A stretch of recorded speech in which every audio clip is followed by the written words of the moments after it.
Leviticus chapter 20. The Lord said to Moses, "Give the people of Israel these instructions, which apply to both native Israelites and to the foreigners living in Israel. If any of them offer their children as a sacrifice to Molech, they must be put to death. The people of the community must stone them to death. I myself will turn against them and cut them off from the community, because they have defiled my sanctuary and brought shame on my holy name by offering their children to Molech. And if the people of the community ignore those who offer their children to Molech and refuse to execute them, I myself will turn against them and their families and will cut them off from the community.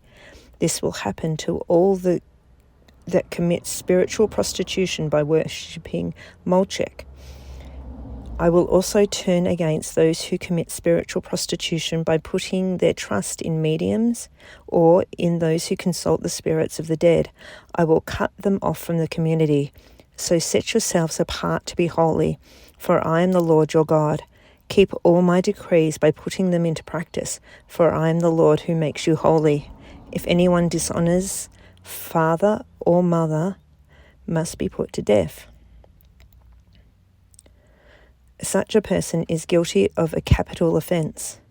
If a man commits adultery with his neighbour's wife, both the man and the woman who have committed adultery must be put to death.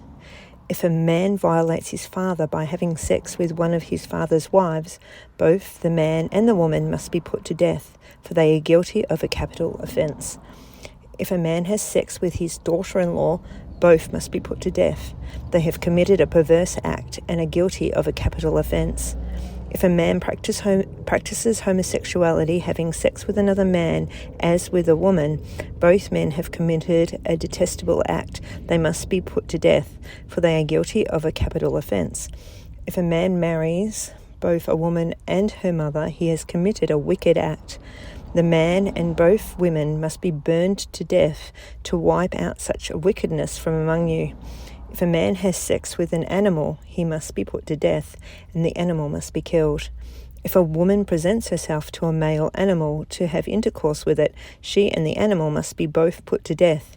You must kill both, for they are guilty of a capital offence. If a man marries his sister, the daughter of either his father or mother, and they have sexual relations, it is a shameful disgrace, and they must be publicly cut off from the community. Since the man has violated his sister, he will be punished for his sin. If a man has sexual relations with a woman during her menstrual period, both of them must be cut off from the community, for together they have exposed the source of her blood flow.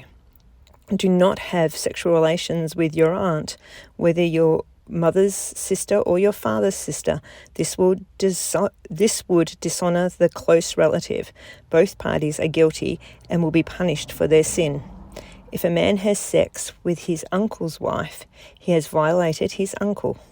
Both man and woman will be punished for their sin, and they will die childless. If a man marries his brother's wife, it is an act of impurity. He has violated his brother, and the guilty couple will remain childless. You must keep all my decrees and regulations by putting them into practice. Otherwise, the land to which I am bringing you as your new home will vomit you out. Do not live according to the customs of people I'm driving out before you. It is because they do these shameful things that I detest them. But I have promised you, you will possess their land, because I give it to you as your possession, a land flowing with milk and honey. I am the Lord your God, who has set you apart from all other people. You must therefore make a distinction between ceremonially clean and unclean animals, and between clean and unclean birds. You must not defile yourselves by eating any unclean animal or bird or creature that scurries along the ground. I have identified them as being unclean for you. You must be holy, because I, the Lord, am holy. I have set you apart from all other people to be my very own. Men and women among you who act as mediums or consult the spirits of the dead must be put to death by stoning. They are guilty of a capital offence. Leviticus chapter 21. The Lord said to Moses, I give the following instructions Give the following instructions to the priests, the descendants of Aaron. A priest must not make himself ceremonially unclean by touching the dead body of a relative. The only exceptions are his closest relatives, his mother or father, son or daughter, brother, or his virgin sister who depends on him because she has no husband. But a priest must not defile himself and make himself unclean for someone who is related to him only by marriage. The priests must not shave their heads or trim their beards or cut their bodies. They must be set apart as holy to their God and must never bring shame on the name of God. They must be holy, for they are the ones who present the special gifts to the Lord, gifts of food for their God. Priests may not marry a woman defiled by prostitution, and they may not marry a woman who is divorced from her husband, for priests are set apart as holy to their God. You must treat them as holy because they offer up food to your God. You must consider them holy because I, the Lord, am holy, and I make you holy. If a priest's daughter defiles herself by becoming a prostitute, she also defiles her father's holiness. She must be burned to death. The high priest is the highest rank of all priests. The anointing oil has been poured out on his head, and he has been ordained to wear the priestly garments. He must never leave his hair uncombed or tear his clothing. He must not defile himself by going near a dead body. He may not make himself ceremonially unclean even for his father or mother. He must not defile the sanctuary of his God by leaving it to attend to a dead person, for he has been made holy by the anointing oil of his God. I am the Lord. The high priest may marry only a virgin. He may not marry a widow, a woman who is divorced, or a woman who has defiled herself by prostitution. She must be a virgin from his own clan, so that he will not dishonor his descendants among his clan, for I am the Lord who makes him holy. Then the Lord said to Moses, Give the following instructions to Aaron. In all future generations, none of your descendants who has any defect will qualify to offer food to his God.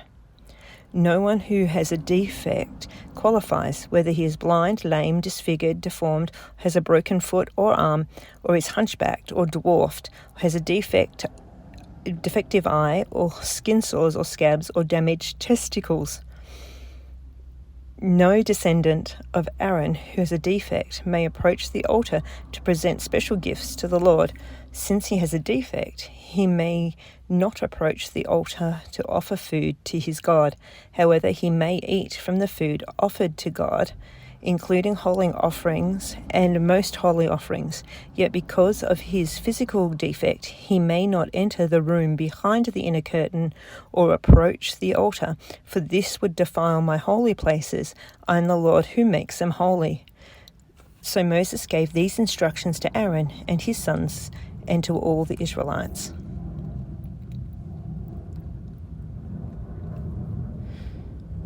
Mark chapter 3. Jesus went into the synagogue again and noticed a man with a deformed hand. Since it was the Sabbath, Jesus' enemies watched him closely. If he healed the man's hand, they planned to accuse him of working on the Sabbath. Jesus said to the man with the deformed hand, Come and stand in front of everyone. Then he turned to his critics and asked, Does the Lord permit good deeds on the Sabbath, or is it a day for doing evil? Is this a day to save a life or to destroy it? But they wouldn't answer him. He looked around at them angrily and was deeply saddened by their hard hearts. Then he said to the man, Hold out your hand. So the man held out his hand, and it was restored. At once the Pharisees went away and met with the supporters of Herod to plot how to kill Jesus. Jesus went out to the lake with his disciples, and a large crowd followed him. They came from all over Galilee, Judea, Jerusalem, Idumea, and from east of the Jordan River, and even from as far north as Tyre and Sidon. The news about his miracles had spread far and wide, and vast numbers of people came to see him. Jesus instructed his disciples to have a boat ready so the crowd would not crush him. He had healed many people that day, so all the sick people eagerly pushed forward to touch him, and whenever those possessed by evil spirits caught sight of him, the spirits would throw them to the ground in front of him, shrieking, "You are the Son of God." But Jesus sternly commanded the spirits not to reveal who he was. Afterward, Jesus went up on the mountain and called out to the ones he wanted to go with him, and they came to him. And he appointed 12 of them and called them his apostles. They were to accompany him, and he would send them out to preach, giving them authority to cast out demons. These are the 12 he chose: Simon, whom he named Peter, James and John, the sons of Zebedee, but Jesus nicknamed them sons of thunder, Andrew, Philip, Bartholomew, Matthew, Thomas, James, son of Alphaeus, Thaddeus, Simon the Zealot, Judas Iscariot, who later betrayed him. One time Jesus entered a house, and the crowds began to gather again. Soon he and his disciples couldn't even find time to eat. When his family heard what was happening, they tried to take him away. "He's out of his mind," they said. But the teachers of the religious law who had arrived from Jerusalem said, "He's possessed by Satan, the prince of demons. That's where he gets power to cast out demons." Jesus called them over and responded with an illustration. "How can Satan cast out Satan?" he asked. "A kingdom divided by civil war will collapse. Similarly, a family splintered by feuding will fall apart. And if Satan is divided and fights against himself, how can he stand? He would never survive. Let me illustrate this further.